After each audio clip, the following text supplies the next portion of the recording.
Hi, everyone.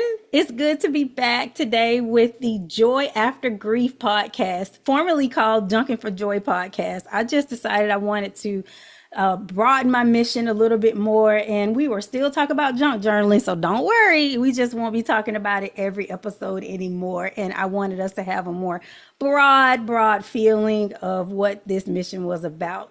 So I'm with another one of my favorites today. And I have known this beautiful soul since we were 8, 9 years old. This is Miss Candice Cameron, my girl. And she has an amazing story. And we have been wanting to take this podcast for a while because we wanted to share some of the things that's happened, and more has happened ever since then we first started talking about it. And so I'm grateful for her to want to share some of her story. I know you'll appreciate all the nuggets that we're going to talk about today. And with today being Father's Day, the day we're taping this, it's very special to both of us for so many reasons. And we have that part of our lives in common. Y'all probably have heard my story about my father passing when I was going to college, and well, in college, I should say. And then Candice has her own story to tell about her. So we have some very special bonds of ways that we didn't know we were going to have as we've gotten older and have shared experiences. So there's a lot to unpack during this time, but I just wanted to give you a little taste of what we may be discussing today. So welcome, Candice. Thank you. Thank you. I'm so excited to be here.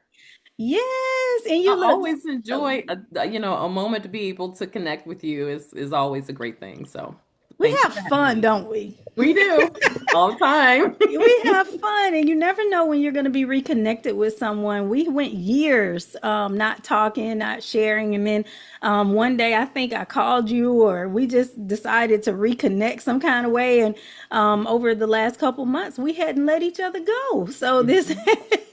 this Mhm. has been such a blessing, and I'm grateful. I just have to say that ahead of time. I'm so grateful for you. Oh, me too. Me too. Yes. So, would you like to just introduce yourself a little bit? Just tell folks a little bit about you.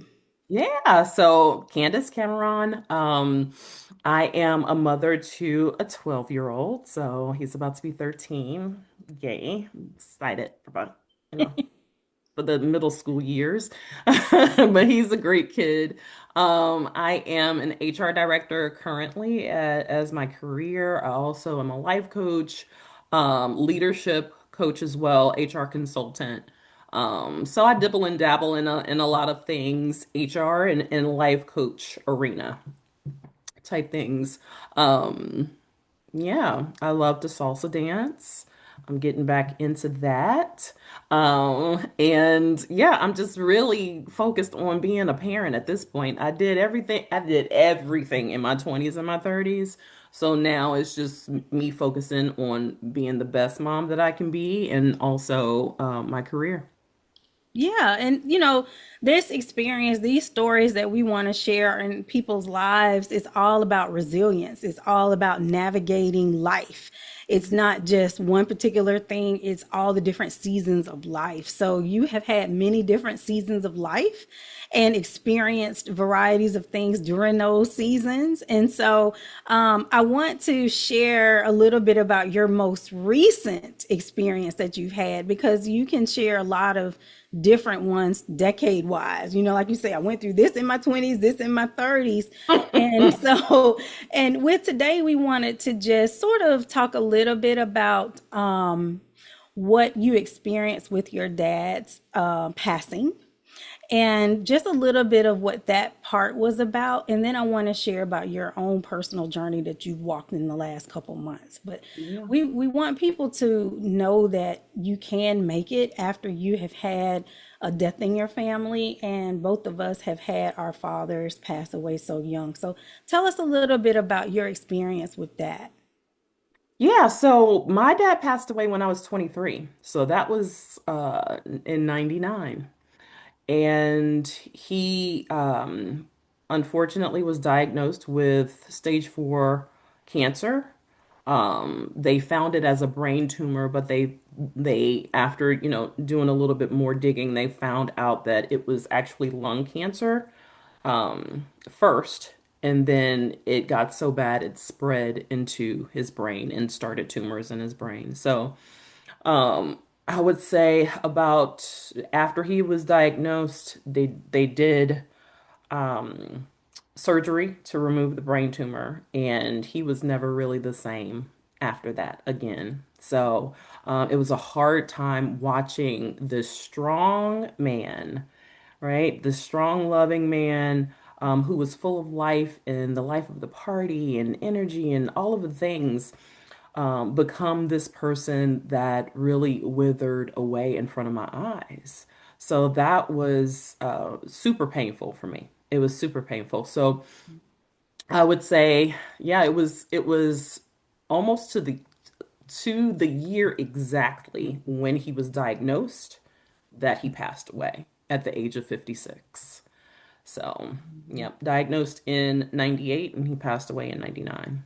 Right. And so your story and my story, they when we got to reconnecting and talking, it was amazing how parallel they were. Hmm. Because we both are only children, Hmm. and losing our fathers was the most significant life changing, probably the most life changing experience that we have both had. At Oh, least the first major trauma, I think, that we absolutely. really went through. Yep. And that's something I didn't realize we had in common until you told that part of the story, that his diagnosis to his passing was so short. Hmm. So what was that like? If you can take yourself back to 98, 99, and we had, just kind of come into our own as young girls, what was it like as a 20 in your 20s, thinking about your dad and thinking about what it's going to be like for the rest of your life Hmm. with him not being here, considering how close we were to our dads? Right. So that I had no clue how much of an impact. Like I was sad. I knew that I was going to miss him tremendously and there would be an ache in my heart from losing him, but I did not know how much trauma I would incur from that incident, from going through the whole, just seeing him go downhill, watching my mom take care of him every single day, myself included, sticking by her side, making sure that she was strong enough to do it. But when we finally lost him, I lost myself.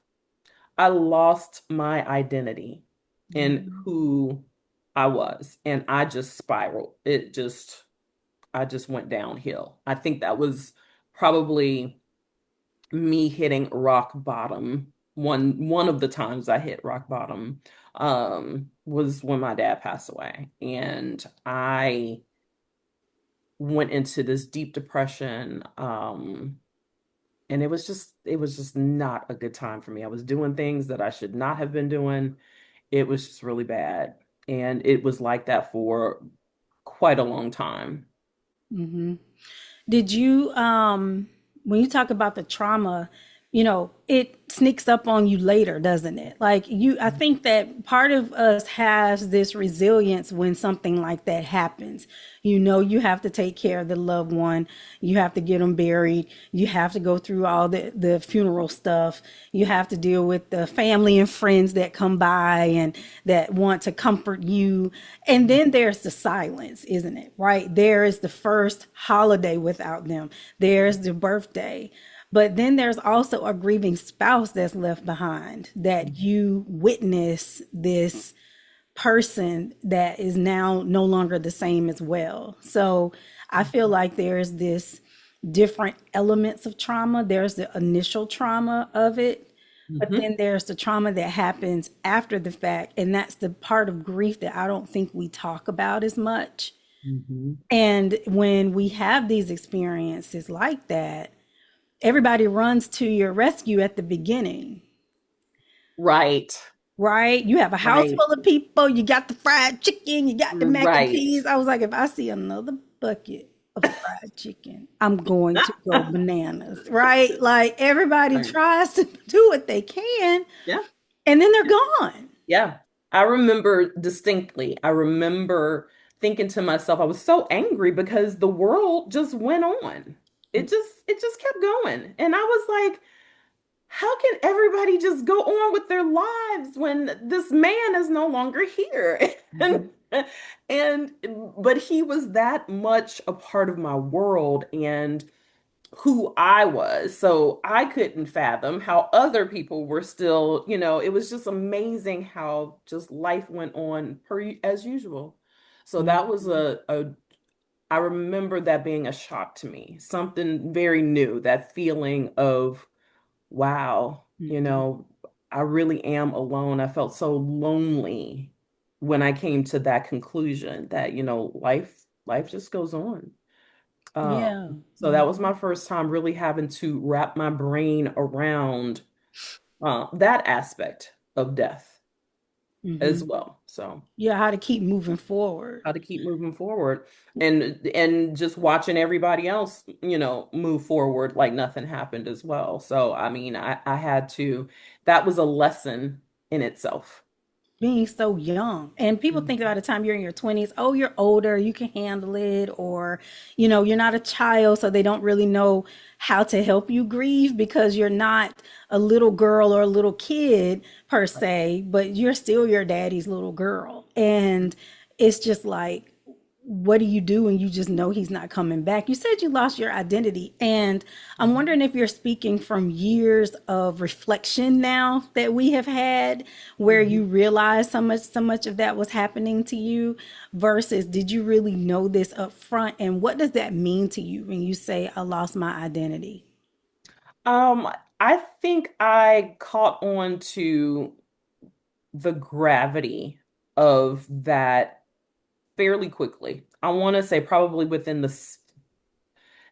second year, definitely. Mm-hmm. The second year after losing him, I definitely, because I saw the change in myself. I saw the change in patterns, the change in how I was thinking, my boundaries just out the window, all of those things. You know what I mean? Things that I wouldn't have done if Mm-hmm. he were there. And I think that when you lose people who are so close to you, right? Because I mean, my mom and my dad, they were my whole world. They were great parents. They were always there for me. My mom was my best friend, you know.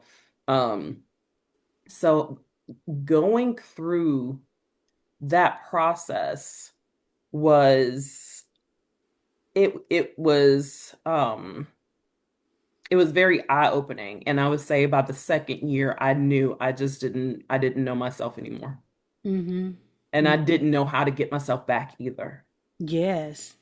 Did you have any type of therapy when he passed, or did you go through any type of mental health help, or what types of things did you try to do to keep yourself or get yourself back on board with who you were? So I did go through therapy for a very short amount of time. Mm-hmm. Um, and that was my first time really being introduced to the world of therapy. And I was paired with, I remember the first therapist was absolutely awful. And I was thinking to myself, if this is what therapy is, this isn't gonna work. But I did find, I did find another therapist who was really good. And she was the one who let me know that it's okay to be mad. It's okay to be mad at God. I remember when she said, else who else can handle your anger Mm, better than God? mm, She said, you deserve to be angry. You deserve to, go through whatever it is that you need to go through emotionally. mm-hmm, And having that confirmation of being able to just really honor my feelings, that was the first time that I was introduced to honoring your feelings no matter what. mm-hmm. And that was something that helped me tremendously. But unfortunately, I wasn't at that time at 23. I wasn't in a financial situation where I could continue therapy for the long term. Wow. So did you really want to? Did you find that it was helpful? Because our that's one thing that you and I have different journeys on. I never went to any type of therapy. Mm, It wasn't even suggested for me. It was like keep her busy, get her doing something, and keep it moving. It just was not a part of my family structure, mm, and I don't even think my mother. I mean, because she didn't want to go, I don't even think it was on her radar to hmm. have any type of therapy. Matter of fact, I know it wasn't. So, did you feel like if you had the finances that you would have stayed with therapy longer? Absolutely. Yeah. I even talked my mom into she had like a EAP and employee assistance program at her job, and I talked her into going to therapy. For you. Yeah, because I mean that age group, they didn't know anything. It had such a stigma on it. It's like Uh-huh. that's only for cuckoos. That's only for crazy people. No. I have always, and this is how I thought differently from my parents. I don't know when I picked it up, but well, I guess I picked it up because the mind was always so I was so curious about how our mind works, right? And I even thought to the point where I thought I was going to be a forensic psychiatrist coming out of school. So I knew how important, and I still think that mental health is just as important as having your PCP. Exactly. It's part of your body. It's something that I think that it's even more important, because this is exactly how you're going to understand how to get through things in life, Mm-hmm. how to deal with even the different phases in life that you go through, grief, love, all of it, Yep. right? So, that's the most important thing that you need to really focus in on, especially for grief, especially for things that you do not know about. You need to seek some guidance, some help. You're not Yeah. able, no man is an island. And we all need some type of help at some point in time. And if that's going to help you get back on track and think, start to become yourself, start to be able to gain some clarification in order to get through not only everything that you're going through with that situation, but in order to grow and improve into the person that you're supposed to be. So therapy was a no-brainer. And I knew when my mom passed away, I should have put myself at me. I should have been an inpatient. And Mm-hmm. so, Why do we'll you get there though. say? We'll get there. That's okay. I mean, that's the other piece that we were gonna say too, is it wasn't just our dads. Then we turn around and we had this, reconnection conversation. It was like, yeah, my mom passed in so much. I was like, my mom passed in such and such a time. It was almost like the distance between the two passing was almost the same. Because so we can talk a little bit about that too, because when you're an only child, the dynamics of the family is different. Your Right. parents feel like friends. They feel like you say, they were your world. I mean, I had a very close relationship with them. I felt safe with them. And my parents, my dad especially, was not a typical the disciplinarian and the one you have to fear. And I mean, he was a jokester. They had fun. I mean, my dad and your dad used to sit up together and drink a Yeah, they beer and did. watch the game and talk and go out and do things together. I mean, they were friends. Yeah, they And, were. and so, they, and then our moms would talk, and they would, make sure we had food and snacks, because every summer we were at the pool together and doing things together. So it's a different dynamic, I think, when you're only child. And so hopefully people that are only children will get a hold of this, because I want them to know they're not alone. And it's a different level of sadness and grief, I think, than, because there's no siblings there. I had an aunt that was like a sibling to me, but there's just, you're like, okay, now what? how do Right. I navigate this? Even if you may have a spouse or a significant other, or even your own child, maybe it's Mhm. still different. You're still missing that next phase of your life Mhm. without your parent, because I think they become your mentors over time. They become, people that you end up taking care of them as they get older. Like, we missed out on all of that. Mhm. And Mhm. so when your mom passed, though, it sounds like that really took you through a loop even more. So, if you would share, what you went through with that Mhm. and how hard it was, and what is your perspective around her passing? So that definitely was so hard for me. Um, she was my best friend.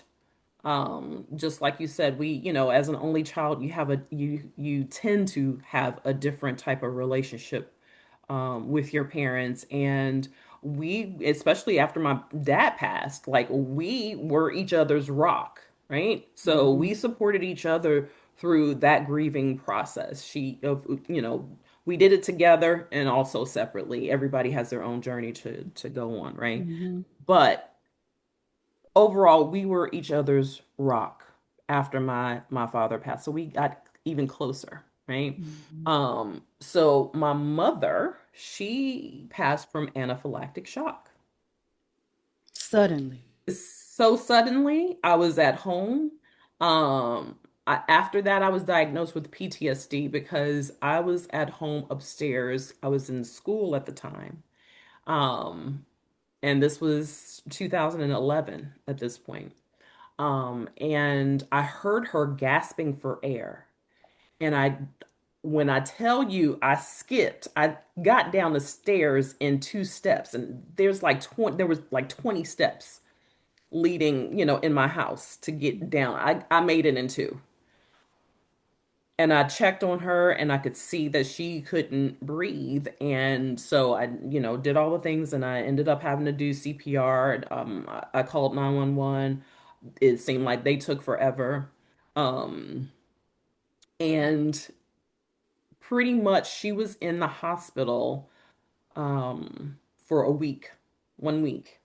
And I stayed there. I stayed there the whole week. I put an air mattress there and everything, right? So I stayed there the whole week and finally a doctor came in, did a test to see brain activity, Mm-hmm. and he found that there was no brain activity. So at that point, they just said, well, you have to make the decision to now take her off Mm-hmm. of life support. So I had to make that decision too. I had to talk to the organ donation people because she was an organ donor.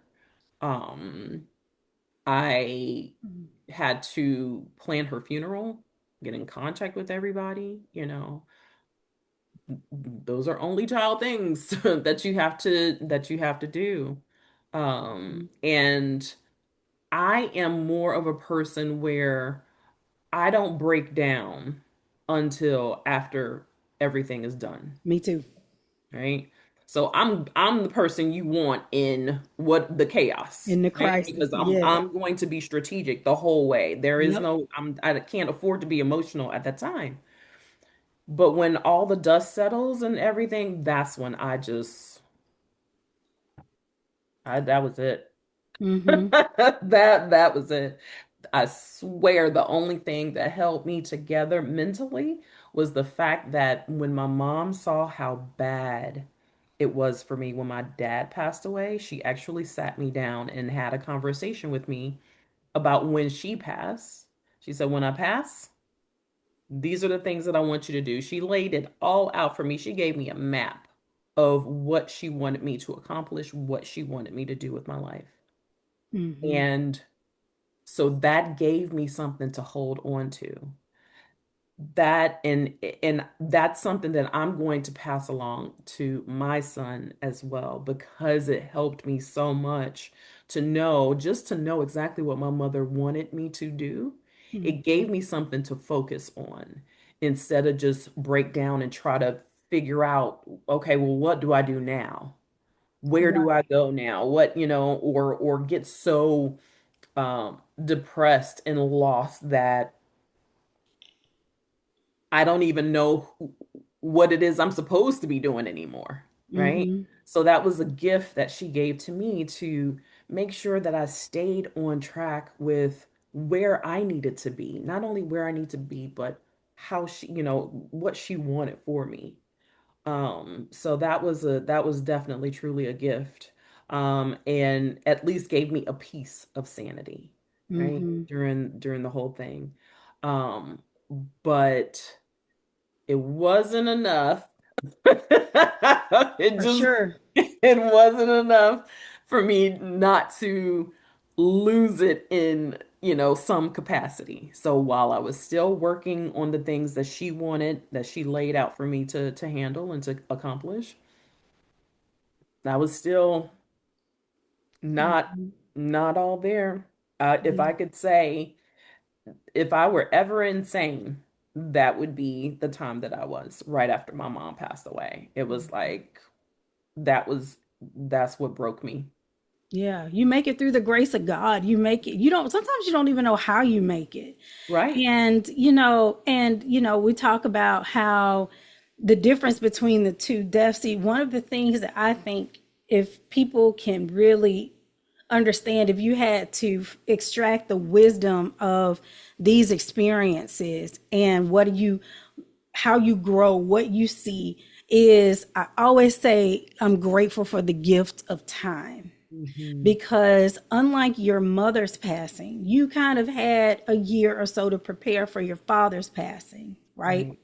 You didn't have a moment to prepare for your mom. You, one minute she's here, and when people have sudden deaths, and not only that, you have a sudden death in front of your face, in your house, in your sacred space. The person you love is here one minute, and then the next minute they're not. That's a different type of trauma, and that's Hmm. a different type of healing that you go through. And I think you dissociate so you can make it through that Hmm. time period, and then you're like, what just happened? Hmm. So I wonder how you feel in your body. Like, can you describe how your body felt? You said you felt insane. Can you describe a little bit more what that's like? Because I have to wonder if the PTSD comes from that. You didn't have a minute to prepare for that. None. Right. So I didn't have a minute to prepare, but I think the PTSD really came from me having to witness um my mother go through that. Mm-hmm. Pretty much she passed in front of my eyes, really. Mm-hmm.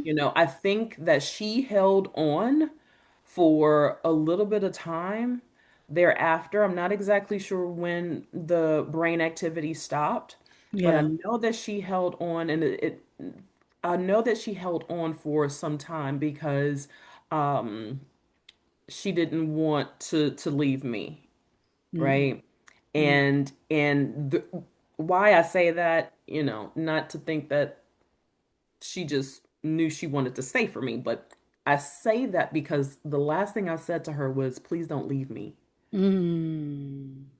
And I think that she hung on for as long as she could, right? Mm-hmm. Because they did have some very minimal life signs, right?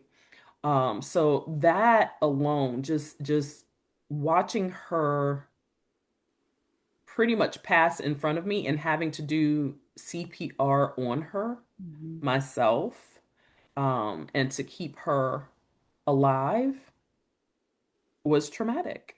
That Mm-hmm. was the trauma right there. Mm-hmm. Um, and I think everything thereafter, nothing else was as traumatic. The overall losing her completely, um, definitely trauma, but the event itself is what gave me the PTSD. Mm. And Hmm. is that meaning that you relived it, or what's your definition of your experience through the PTSD? Like, when you say you had it, what did that look like for you? Um, so I developed abandonment issues.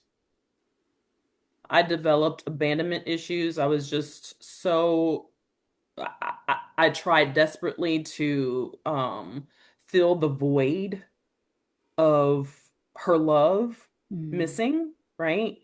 Um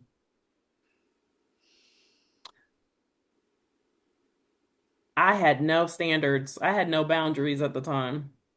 Like they just went away simply because I was too engrossed in trying to fill that void again mm-hmm, in any way that I could. mm-hmm, Um, so I think that's how I saw it play out. I was cognizant of it playing out in my life. Um, but I was still functioning though. I was still going to school. I was still, handling all of the business that I needed to handle. So I would, you know what I mean? So in that way, so I didn't completely give in to my trauma, completely give in to the PTSD. didn't But have that's time. also only because of the instructions that my mother gave me and my Mm-hmm, desire, mm-hmm, my extreme desire to fulfill them. mm-hmm. Yeah.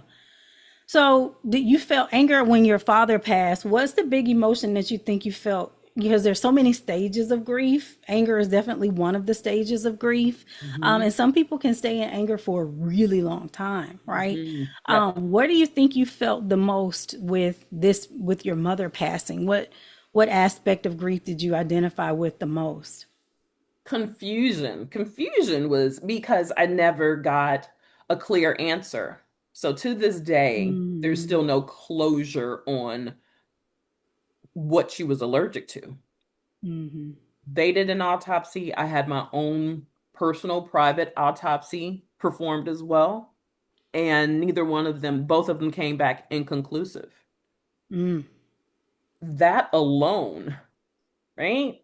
Like, how mm-hmm, do you get past something that's something that awful and that emotional not being wrapped up in a bow, of understanding, okay, this is exactly how she passed. And it may not seem like it's important, but it's very important. Closure is important in whatever thing that you go through, in whatever awful thing that you go through. Closure is important, whether you get it from that person, someone else, or just from yourself. Closure has to happen, right? mm-hmm, And so my first overwhelming feeling was confusion. And then it was anger because it's like, well, she was perfectly fine. She was in great health. She was never allergic to anything. What the hell just happened? You mm-hmm, know? So then the anger set in. And so yeah, confusion and anger were the real ones. Desperation was a real big one. I mm-hmm, became so desperate to because I no longer had that security and safety and love from either one of my parents. mm-hmm, Both of them are gone now. mm-hmm. And I'm here all by myself. That's So how it feels. Yeah. fear, it was so many different feelings. Mm-hmm. And this, we're speaking of something that happened in 2011, and so here we are so many years later. At this time, it's 2026. Mhm. And thinking about who you have become, do you feel like you've gotten closure now? Some closure? Yes, but the closure that I had to bring to myself though. How'd you do that? So I knew when my son was born, well, I knew before my son was born, but um, I knew as soon as my son was born, that I needed to go ahead and get into therapy because I Mm, wanted to be the best mother that I could possibly be to him. That's what I owed him because I brought him into this world. And that's my responsibility, and I take it very seriously. So I got into therapy. I was in therapy for 6 years. thereafter. I Oh, was on you. antidepressants, I was on anti-anxiety medication, and it was the best thing ever. Yeah, yeah, I let's am an talk about advocate, that. right? I'm an advocate for if holistic things don't work or whatever you have holistic is not strong enough, Mm, then I'm all for the medication. Let's take it to the next step then. Let's go for the medication. And that's where I was. That's mm-hmm, where I was. I needed I was diagnosed with not only PTSD but also situational depression. mm-hmm, Just meaning that, the situation that happened caused this depression. So I got on antidepressants, and let me tell you, that was the best thing ever because it allowed me to have a clearer mind and to be able to function and think logically and rationally again. So therefore, I'm able to say, okay, these are the steps that I need to take for me to get better. These are the things and it helped me also in, because my therapist put me through CBT, which is cognitive behavioral therapy. mm-hmm. I don't know who knows about that, but it's awful. I Wow, what made it hated it. awful? I hated it. I hated it when it first started.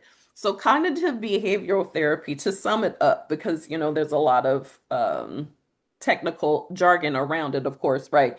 But I'm not a doctor, so I'm not going to explain it like that. In layman's terms, it is when the therapist makes you relive the event in particular or events in particular that got you in this place, that has you in a depressional state or that has you with the diagnosis of PTSD. So she was like, "All right, I want you to write it. I want you that night that you had to perform CPR on your mother, I need you to write that whole thing out, the entire event." And the first time I was like, "Okay." And I did it. And then the second time she asked, like a week later. And I was like, "But I just did it." She was like, "I know. I just need you to do it again." Mm. I was like, "Okay." So I did it again. And then, like a third week, she was like, "I need you to write it out again." And I was like, "No, I'm Um, not doing this anymore. This is stupid and fuck you." so it got harder for you, It not got easier. and because you get aggravated that somebody is asking you, it actually feels like torture that someone is asking you to relive the worst fucking night. I'm sorry for the cussing, but this is how upset I was. They want you to continuously relive this horrible event in your life over and over and over again. And I was like, one day I was like, "Why do you have me writing this over and over again? This is awful." And she was like, "That's the point." Because Mm, it's to desensitize you. It's to allow you to be able, because this is the only way that I'm able to actually talk about it now mm-hmm, is because I have talked about it so much. I've written it so much. I have relived that night so many times, right? That, and I get it now because she directed it into a positive, mm-hmm, right? Where I mm-hmm. could deal with my emotions productively, in the right way, instead of continuously, thinking about it and just it staying within myself and me not doing anything with it. You Mm-hmm. know, it actually does more damage when you are constantly reliving something in your own head, but you don't have anywhere to put it, Yes. right? Yes. So I appreciate you sharing that because 6 years of intense work can make a big difference because you can get stuck in that trauma. And Mhm. nobody says that you have to be perfect. You have to be, you have a emotional scar. I think we don't understand that just because something happens and we heal from something doesn't mean you don't have an emotional scar anymore. It doesn't mean you don't have the memories. It's just that the memories don't have the emotional charge that they used to have. And that's what it is. That's when you know you are healing from something traumatic, when you can talk about the story like today, when you can share it, when you can share your experience, you can extract the wisdom, but you don't have the emotional trauma response anymore within your body. That's when Mhm. you know that you have embraced healing. Right, right. Yeah. And I could feel the difference too Mhm. Yeah. afterwards. And um I was so, after the fact, I was so grateful for that method. And she was like, Mhm. I use this for a reason because this actually suit your predicament, your, situation perfectly. And she was right. It really did. Mhm. So just make sure, if I have any advice for anyone going through this, it would be to make sure that you get with the right therapist. If you go look for help with a psychiatrist or any type of therapist, make sure that it's a good match. Mhm. Because if it's not, they can do more harm than good, right? And not Mhm. everybody is qualified to be a therapist. They might have the title, but they do not know what they're doing.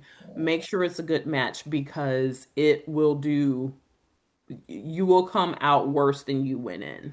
Yeah. So, as we are coming to a close a little bit with our talk today about just therapy and healing, could you just give a few tips of what that may look like? Because I imagine there are a lot of people who are afraid of therapy. I didn't go the therapy route. I went the coaching route. I had a life coach, Mm, and so she helped me with a lot of it. I talked about it. And for me it was shaman training, going through the medicine wheel and all the different aspects of healing, because what you talked about and healing the emotional response is going through the direction of the west and the north, where you extract the wisdom of the experience that you went through. So that's the route that I decided to go. And it was a lot of me doing it for myself, with myself. And so it was just a different mechanism to sort of come to a very similar place.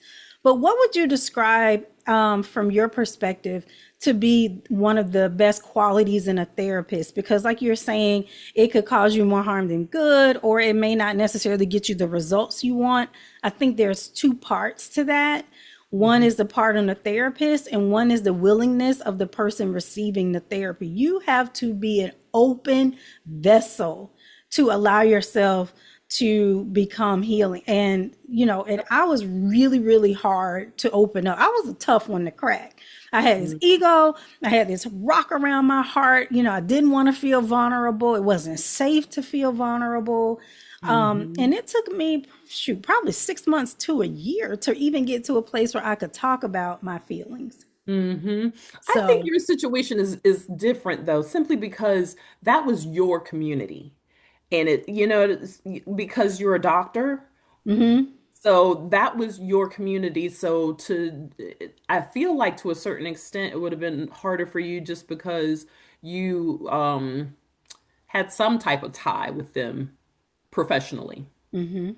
right? And sometimes we don't, going back to our ego, it's like, Oh, I yeah. don't want these people that I work with to know, or, look Oh, my down on me or gosh. think certain things about me and stuff like that. So, No weakness.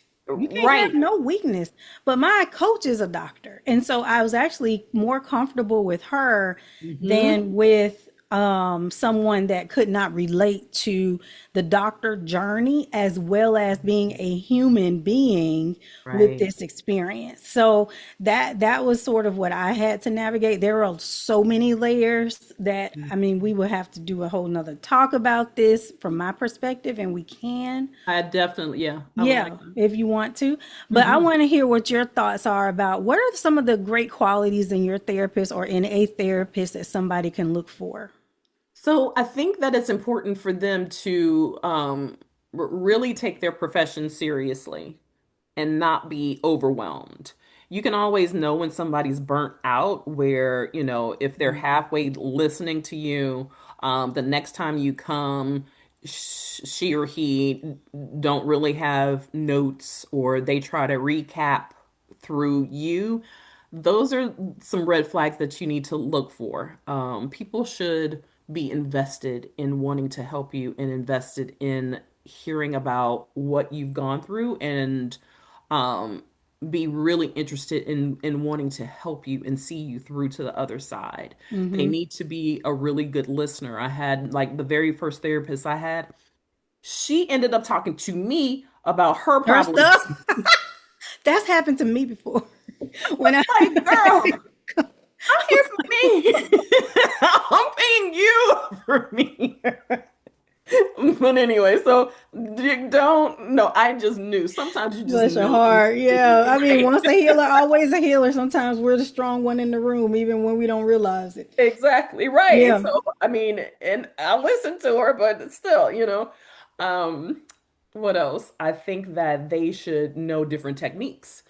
Ask them, okay, after you have opened up to them, Mm-hmm. which I'll get to in a second. After Mm-hmm. you've opened up to them, you need to ask them, what type of techniques do you think would be the best for me, now knowing my situation, and see what she or he has to say, right? Mm-hmm. Because they are going to be able, if they are well versed in their profession, then they will be able to answer that question pretty confidently and give you the reasons why as well.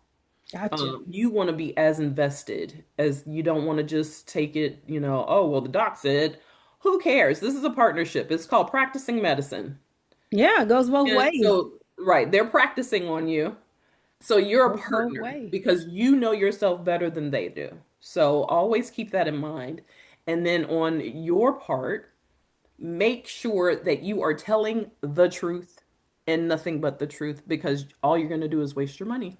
Mm-hmm. If you don't, you're not going to get the help for what it is that you are needing it for, if you're not willing to open up and really, really get to the nitty gritty and speak all of it to life. Speak all of it. Put it all on the table.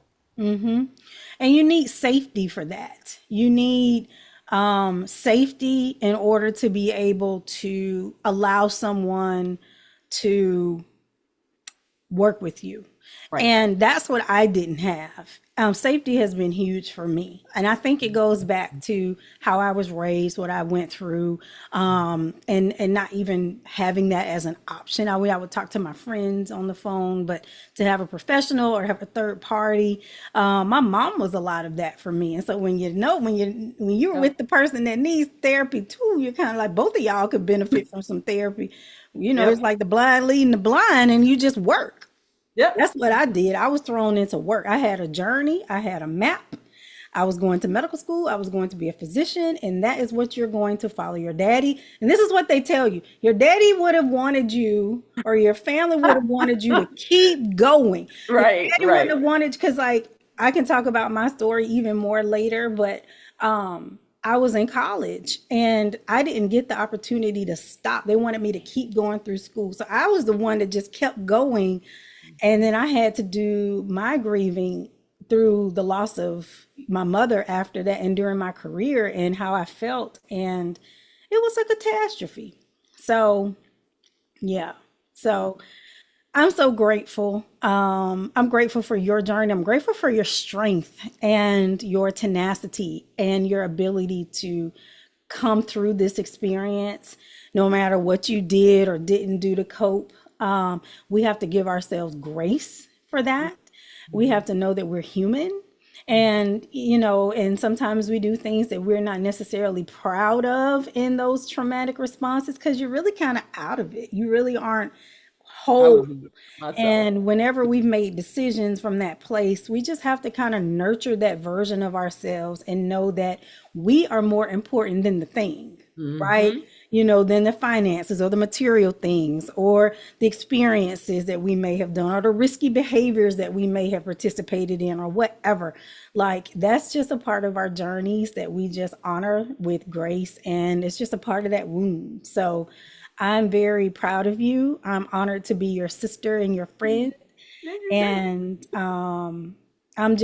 I'm excited that you are here on the other side because you could have gone down another road and wouldn't have come back. So it's very easy to slip into that. It's very easy to slip into depression and not come back. Mm-hmm. And I appreciate your candidness in talking about therapy and your candidness in talking about using, the medications that you needed to use. So hopefully we will have some of the taboo-ness and the, um, I don't know, the judgment around mental health. I Right. think we're starting to embrace it more. And if you are a person that is struggling with it, do something for it. Don't, Mhm. hold it in. And there are many paths. There are many paths. And I think that's how I want to end. Is there anything you want to say before we close?